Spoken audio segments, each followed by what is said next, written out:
నా పేరు నర్సన్న కొప్పుల. నేను ఈ వ్యవసాయ పద్ధతిని ఇక్కడ అమలు చేయాలనే ఉద్దేశం కొద్దీ ఇక్కడ నేను ఈ వ్యవసాయం స్టార్ట్ చేశాను.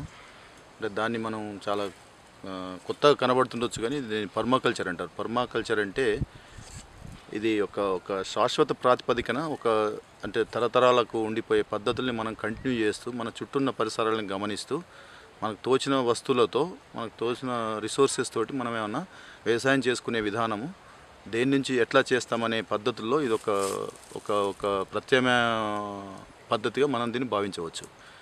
పర్మాకల్చర్ అనగానే మనకు ఒక పంటలకే సంబంధించింది కాకుండా మనం ముఖ్యంగా తర్వాత చెట్లతో కూడిన వ్యవసాయము, తర్వాత ఈ రకంగా చెట్లు లేకుండా వ్యవసాయం లేదనేది ఒక ముఖ్యమైన సిద్ధాంతం.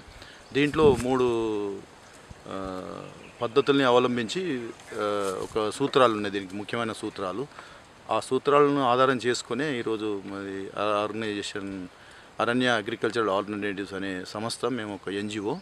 దానికి ఏ పని చేసినా మేము ఈ 3 సూత్రాలను ఆధారం చేసుకునే పని చేస్తాం. ఒకటేమో మొదటిది care of the earth, care of people and fair sharing the resources. So ఈ మూడింటిని ప్రతి యాక్టివిటీలో మేము ఏ ఆర్గనైజేషన్ తరఫున ఏ యాక్టివిటీ టేకప్ చేసినా ఈ మూడింటిని మనం బేస్ చేసుకుని చూస్తాం. సో ఇట్లా ముఖ్యంగా చేస్తున్న క్రమంలో మాకు ఈ పర్మాకల్చర్ పద్ధతి అనే పద్ధతిలో చేస్తున్నప్పుడు పర్మాకల్చర్ని మనం ఎట్లా చూస్తామనేది ఒక లోకల్ ఇష్యూస్ని బేస్ చేసుకొని పనిచేస్తున్న క్రమంలో మనం కొంత లార్జ్ స్కేల్లో ఎట్లా చూస్తాము. ఈరోజు మన ఫుడ్ క్రైసిస్ కానీ, ఈరోజు మనకున్న వ్యవసాయ విధానం కానీ, మనకున్న ఫారెస్ట్ విధానం కానీ కొంత మనకు అనుకూలంగా మార్చుకునే పద్ధతిని మన చేన్లో ఎందుకు చేసుకోకూడదనే ఉద్దేశం కొద్ది మేము ఇక్కడ ఒక సెమీ ఏరిడ్ ఏరియా ఇది ఆల్మోస్ట్ వర్షపాతము 600 నుంచి 700 mm వరకు ఉంటుంది. దీంట్లో చెట్లతో వ్యవసాయం చేస్తే ఒకవేళ మీకు పంటలు లేకపోయినా చెట్లన్న కొంత ఒక ఆల్టర్నేటివ్ ఇన్కమ్ అయితేనే ఉద్దేశం కొద్దీ మొత్తం జైరాబాద్ ప్రాంతంలో ఇది ఒక బిడకన్నె గ్రామము. మొత్తం ఇదంతా చూస్తే లాటరైట్ సాయిల్. తర్వాత ఇక్కడ ఓన్లీ చెట్లకు అనుకూలంగా ఉండే ప్రాంతమే కానీ బట్ ఇది మొత్తం రెయిన్ ఫెడ్ అగ్రికల్చర్, అంటే వర్షాధారంగానే పంటలు పండిస్తారు. వర్షాధార భూముల్లో మనం ఎట్లా నీటి నిలుపుకోవాలి, తర్వాత నిలుపుకున్న నీటిని ఎట్లా వాడుకోవాలి, తర్వాత ఫస్ట్ అనేది అది నేర్పిన తర్వాతనే మనం అది నేర్చుకున్న తర్వాతనే చెట్లు కానీ వ్యవసాయం కానీ రావాలనేది ముఖ్య సిద్ధాంతం. సాయిల్ ఇక్కడ ఉన్నటువంటి మట్టి కొట్టుకుపోయే గుణం ఉన్న మట్టి కాబట్టి మనం ఇక్కడ మొట్టమొదటిగా మొత్తం మనకున్న చేన్లలో కానీ మన భూముల్లో కానీ మన చుట్టూ ప్రాంతాల్లో కానీ నీటి నిలపడం అనేది కట్టల ద్వారా రకరకాల మెథడ్స్ ద్వారా టెక్నిక్స్ ద్వారా వాటర్ నిలుపుకోవడము. ఉన్న భూమిలో ప్రతి వర్షం చుక్క నీ భూమిలో పడ్డదంటే దాంట్లో హార్వెస్ట్ చేసుకునే మెథడ్స్ అనేది మనం ఇక్కడ ముఖ్యంగా ఫాలో కావాలి. ఎందుకంటే వర్షాధార భూములు అన్నప్పుడు వర్షం అనేది దాని మీదే ఆధారపడ్డాయి కాబట్టి వర్షపు నీటిని ఎంత ఎఫెక్టివ్గా మనం నిలుపుకోగలుగుతాం అంత మంచి వ్యవసాయం అనేది దీంట్లో అర్థం. అందుకని మీరు వ్యవసాయధార పంటల్లో దానికి సంబంధించిన వ్యవసాయంలో వర్షాన్ని ఆపుకోవడం ఉద్దేశంతో మనం ఈరోజు మొత్తం ఈ భూమి అంతా చెట్లతో కప్పడినదంటే ఈరోజు వర్షం అనేది కట్టలతో పాటు చెట్ల ద్వారా కూడా మనం చాలా మటుకు ఆపుకోవచ్చు. ఒకవేళ మీరు మామూలుగా వదిలిపెట్టి ఉంటే దాదాపు ఇదంతా ఏమైందంటే బట్టి గడ్డి కూడా రాదు. ఒకవేళ చెట్టు ఉంది కాబట్టి చెట్టు నీడన చాలా రకాల గడ్డి మరుస్తున్నది. ఈ గడ్డి అన్ని భూమిని కప్పబడి ఉంటుంది. సో ఇటువంటి భూముల్లో నీళ్ళు అనేది చాలా బాగా ఇంకుతాయి. మీరు ఇక్కడ చూస్తే లిటర్ అండ్ లీఫ్ అంతా రకరకాల దీని ఆకు రాలిందే ఆల్మోస్ట్ దీనికి ఒక భూమి మీద పొరలాగా ఏర్పడి ఇది ముందు మెల్లగా స్లోగా ఇదంతా భూమిలో కలిసిపోయి ఒక సారమైన భూమిని ఒక మంచి మట్టిని తయారు చేసే పరిస్థితి ఇక్కడ మనం అనుకూలంగా మారుస్తున్నాం. అంటే ఈ ఆర్గానిక్ మ్యాటర్ ఏదైతే ఈ సేంద్రీయ పదార్థం ఉందో ఆ సేంద్రీయ పదార్థాన్ని మనం ఒట్టిగా సేంద్రీయ పదార్థం కింద చూడకుండా దీంట్లో చాలా రకాల మైక్రోబ్స్ విపరీతంగా ఇక్కడ డెవలప్ కావడానికి ఆస్కారం ఉంది. ఈ సాయిల్లో మైక్రోబ్స్ అనేది సాయిల్లో ఉండడం అనేది కొంత రేర్. అన్లెస్ మీరు అక్కడ ఆర్గానిక్ మ్యాటర్ ఒకలిగిట మీరు ఉంచగలిగితే ఆటోమేటిక్గా ఇదంతా దాన్ని కుళ్ళింపజేసి మంచి మట్టిగా మార్చినప్పుడు దీంట్లో మీరు మధ్యలో చెట్ల తర్వాత పంటలు రావాలి. మీరు పంటలు వేసి చెట్లు పెడతంటే చాలా కష్టం. బట్ మన పద్ధతిలో ఈరోజు మన అగ్రికల్చర్లో చూస్తే పంటలు పండిస్తున్నారు. పంటలు పండించే వాళ్ళు చెట్లు పెట్టుకోవడం ఆస్కారం. కానీ ఇటువంటి బీడు భూముల్లో ఏం లేని దగ్గర ఫస్ట్ చెట్లు పెంచి చెట్లు అనుకూలంగా అయిన తర్వాత కొంత ఆకు రాలిన తర్వాత ఇటువంటి భూముల్లో మనం పంటలు పండించుకోవడానికి ఆస్కారం ఉండే భూములుగా మార్చడానికి పర్మాకల్చర్ పద్ధతి చాలా ఉపయోగపడుతుంది అనేది ఇక్కడ నమ్ముతున్నాము. నమ్మడమే కాకుండా ఇక్కడ చుట్టూ మీరు ఎక్కడ చూసినా దాదాపు చెట్లతో కప్పుకొని ఉన్నదంటే దాన్ని మనం తర్వాత ఏ రకమైన చెట్లైనా ఏ రకమైన పంటలైనా మనం పండించుకోవడానికి వీలు ఉంటుంది. ఇప్పుడు మీరు ఇక్కడ ఒక చెట్టుకు ఇంకొక చెట్టుకు ఈ మామూలుగా న్యాచురల్గా వచ్చే బుష్ దీన్ని మనం తీసేయడానికి వీలు లేదు. దీన్ని అట్లనే పెరగనిచ్చి దాని కింద ఉన్నటువంటి మైక్రో క్లైమేట్స్ ఇక్కడ ఆల్మోస్ట్ ఇక్కడున్న లీఫ్ లిటర్ అంతా ఎంత బాగుందో సాయిల్ చూస్తే మీకు అర్థమవుతుంది. సో ఇది దొరకడం అనేది జరగదు, ఎందుకంటే ఇది ఒక చెట్ల ద్వారా సాధ్యమయ్యేదే. ఈ భూమిని మనం రకరకాల పురుగులు చూసారు మీరు, ఒక చెట్టు కింద దాదాపు మనకు కనబడేది ఒక పురుగు ఇది, కానీ యాక్చువల్గా ఈ పురుగులు కనబడనివి చాలా ఉంటాయి. కాబట్టి భూమిలో మీరు ఇది ముఖ్యంగా చెట్ల ద్వారా ఆకుల ద్వారా భూమిని సారవంతం చేయడం అనేది పర్మాకల్చర్లో ముఖ్యమైన సిద్ధాంతం. సారవంతమైన తర్వాత నీకు కావాల్సిన పంటలు పండించుకోవచ్చు. సారవంతమైనాక మనం వెయిట్ చేసే అవసరం కూడా లేదు. ఆ లోపల నీకు కావాల్సిన పంటలు తీసుకుంటూ చెట్లతో వ్యవసాయం అనేది చాలా ముఖ్యము. అందుకని చెట్లతో వ్యవసాయంలో పర్మాకల్చర్ ముఖ్యంగా నమ్మేది ఏంటంటే మనకు కావాల్సిన తిండి పంటలు పండించుకోవడం అనేది. దాని కొరకు ఆ ప్రయత్నంలో ఇక్కడ జైరాబాద్ ప్రాంతంలో మొత్తం ఎర్ర నేలలు, వర్షాధార భూములు, మన తిండి అనేది ఫస్ట్. తర్వాత ఏమైనా ఎక్సెస్ ఉంటే అమ్ముకోవడం కానీ, లేకపోతే షేర్ చేసుకోవడం కానీ, కమ్యూనిటీతో షేర్ చేసుకోవడం అనేది ముఖ్యమైన ఒక సూత్రంగా భావించి మేము ఈరోజు ఇక్కడున్న చుట్టూ ప్రాంతాల వాళ్ళకు రైతులతో మమేకం అవుతూ, తర్వాత ఇక్కడ మాకు చాలామంది రైతులతో మాట్లాడుతున్నప్పుడు ఈ సమస్యలు వచ్చినప్పుడు మీరు ఫస్ట్ నీళ్ళు ఆపుకోవాలి, మీకు కావాల్సిన వర్షాధార పంటలు ఏమేమి ఉన్నాయో మళ్ళీ మనం తీసుకురావాలి.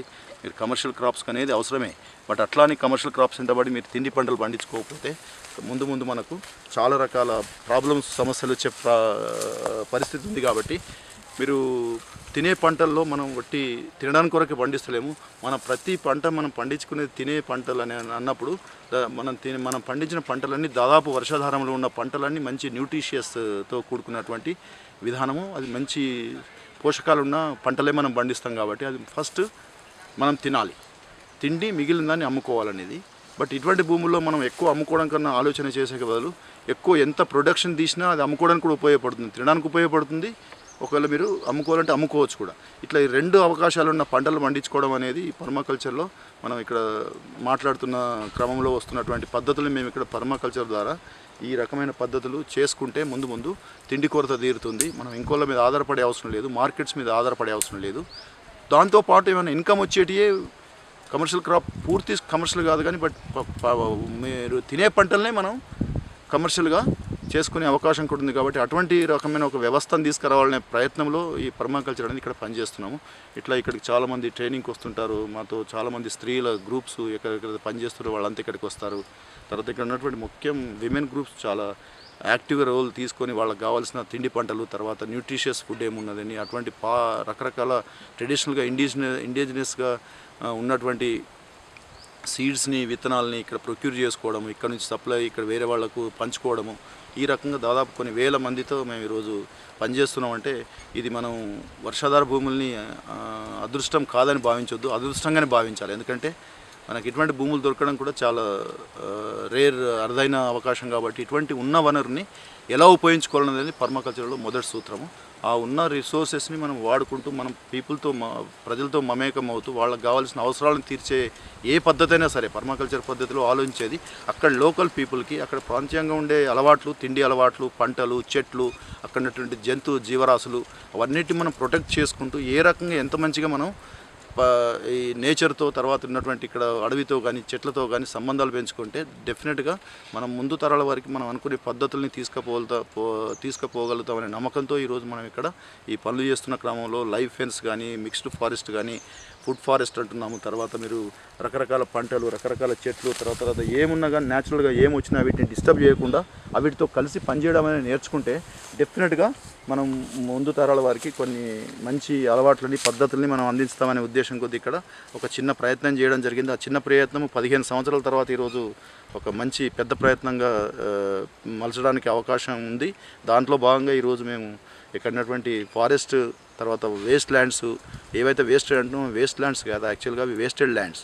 మనం వీటిని how we can reclaim those soils are very important. Soil fertility, your plantation, మీ చెట్లు కానీ మీ పంటలకు సంబంధం ఉంది. మనం బయటకెళ్ళి ఏ రకమైన బయట ఎక్స్టర్నల్ ఇన్పుట్స్ తీసుకురాకుండా ఉన్న వనరులు ఏమున్నాయో వీటిని మీరు పంటల ద్వారానే భూమి సారం పెంచాలనేది దాంట్లో ఈ పర్మాకల్చర్లో ముఖ్యంగా మాట్లాడింది. ఈవెన్ ఎరువును కూడా మేము ఎక్కువ ప్రోత్సహించాం. ఎరువు అనేది అవసరం లేదు భూమికి. ఎరువు అనేది మీ పంటల ద్వారానే ఎరువును తయారు చేసుకునే పద్ధతులు, ఇన్స్టిట్యూట్ మెథడ్స్ చాలా ఉన్నాయి. వీటిని మనం ఎక్కడ తీసిపడేయకుండా వచ్చిన వ్యర్థ పదార్థాలు మనం భూమిలో బ్యాక్ ఇవ్వగలిగితే I think that itself a పెద్ద వనరు. అది ఆ వనరును మనం ఒక ఫెర్టిలిటీ రూపంలో చూస్తున్నాం. కాబట్టి దాని ద్వారా రకరకాల పంటలు పండించుకోవచ్చు. పంటలు మనం అనేది ఎప్పుడు ఒక యాన్యువల్ క్రాప్స్ని దృష్టిలో పెట్టుకోకుండా పెరినియల్ క్రాపింగ్ సిస్టమ్ అనేది మనం ముఖ్యంగా మన వ్యవసాయ పద్ధతిలోకి తీసుకురాకపోతే మాత్రం దీనికి ఉన్న ప్రాబ్లమ్స్ అన్నీ మనం అవిటితోటే సతమతం అవుతుంటాం. పురుగు వస్తుంది, తర్వాత పెయిన్ వస్తుంది, తర్వాత ఎండిపోతుంది, తర్వాత రోగం వస్తుంది, తర్వాత నీళ్ళు కట్టాలి, తర్వాత దాన్ని షార్ట్ టైం కాబట్టి అది దాని లోపల సైకిల్ అయ్యే లోపల రకరకాల సమస్యలు వస్తే మనం దాంతోటే ఎక్కువ టైం అంతా దానికి స్పేర్ చేసే బదులు మీరు పెరినియల్ క్రాపింగ్ సిస్టమ్స్ కూడా పెరినియల్ క్రాపింగ్ అంటే మీరు ట్రీ క్రాపింగ్ ఇంపార్టెంట్. ఆ ట్రీ క్రాప్ అనేది పర్మనెంట్గా ఉంటుంది కాబట్టి మీకు ఒక ఇన్కమ్ సోర్స్ ఉంటుంది కాబట్టి దాన్ని మనం కంటిన్యూగా చేసుకోవడం కొరకు రకరకాల చెట్లను రకరకాల పద్ధతుల్ని మనం పాటిస్తే షూర్ మనం కొన్ని అంటే మొత్తంగా మార్చడానికి వీలు లేకపోయినా చాలా విషయాల్లో మన జీవన విధానంలో మన యాటిట్యూడ్లో మన బిహేవియర్లో డిఫరెంట్గా చేంజ్ వచ్చే అవకాశం కాబట్టి అగ్రికల్చర్ అనేది మీ యాటిట్యూడ్కి చదివారు. మీ యాటిట్యూడ్ అగ్రికల్చర్ని మార్చడానికి అవసరం లేదు.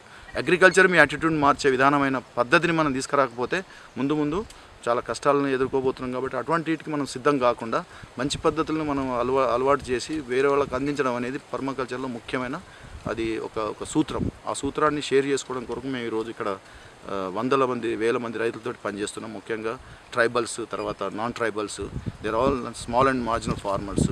సో దీని దృష్ట్యా ఈరోజు మనం ఎంతో వర్క్ చేయవలసిన అవసరం ఉంది. ఎందుకంటే వ్యవసాయాన్ని ఒక వృత్తిగా ఎంచుకోకపోతే ముందు మనకు కొన్ని కష్టాలు వచ్చే అవకాశం ఉంది. కాబట్టి దాన్ని ముందే మనం గమనించడానికి మనకు పర్మాకల్చర్ అనేది ఒక గైడ్ లాగా ఉపయోగపడుతుంది. ఆ గైడింగ్ అనేది ఎలా ఉండాలనే దాంట్లో మేము ఇక్కడ కొంత చిన్న ప్రయోగం చేయడం జరిగింది. ఆ ప్రయోగం ఈరోజు దాదాపు అందరికీ ఒక మంచి ఆదర్శంగా నిలిచింది. దానికి సంబంధించిన పనులు ఇక్కడ చేస్తున్నాము. సో ఇదంతా ఒకప్పుడు barren land, almost nothing was here. Almost all ఇది ఒక 12 years effort. So today we are able to see all the plants. It is totally barren land. So ఆ ఉద్దేశంతో మనం ఇక్కడ కొంత పని చేస్తున్నాం. కాబట్టి ఈ అందరూ చేసుకుంటే కొంత తప్పకుండా మార్పు ఉంటుందనే ఉద్దేశం కొద్దీ ఇక్కడ చేయడం జరుగుతుంది. So that is a message I can give to the various people and different groups and farmers and కొంత ఓన్లీ ఆర్చర్డ్స్ పెంచుకునే వాళ్ళు కానీ, లేకపోతే క్రాప్స్ పండించుకునే వాళ్ళు కానీ, తర్వాత కొన్ని రకరకాల ఎథికల్ ఇన్వెస్ట్మెంట్ చేసి అగ్రికల్చర్ చేసే వాళ్ళందరికీ ఇది ఒక మంచి లెసన్గా ఉపయోగపడుతుందని నమ్ముతున్నాను.